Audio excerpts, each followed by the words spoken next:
మనం చేసుకునే పరిహారాలలో కళ్ళ ఉప్పుతో చేసే పరిహారం చాలా శీఘ్రమైన ఫలితాలని అందిస్తూ ఉంటుంది. చక్కటి ఒక గాజు గ్లాస్ లేదా గాజు గిన్నె తీసుకొని అందులో కళ్ళ ఉప్పు నింపాలి. దానిపైన 7 లవంగాలు పెట్టాలి.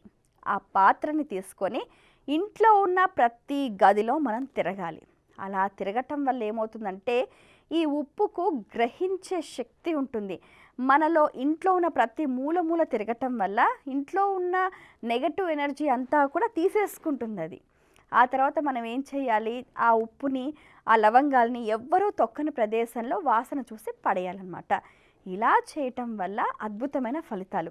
అలాగే ముఖ్యంగా ఏంటి అని అంటే శనివారం రోజున ఇల్లంతా ఉప్పు నీళ్ళతోటి శుభ్రంగా తుడిచేస్తే క్రిమి కీటకాలు దూరం అవ్వటమే కాకుండా నెగటివ్ ఎనర్జీ మొత్తం దూరం అవుతుంది. అలాగే వీలైనంత వరకు ఎక్కడికైనా మనం బాగా తయారై బయటికి వెళ్ళి వచ్చిన తర్వాత ఉప్పు నీటితో స్నానం చేస్తే ఆ దృష్టి దోషం కూడా పోతుంది అని చెప్తూ ఉంటారు.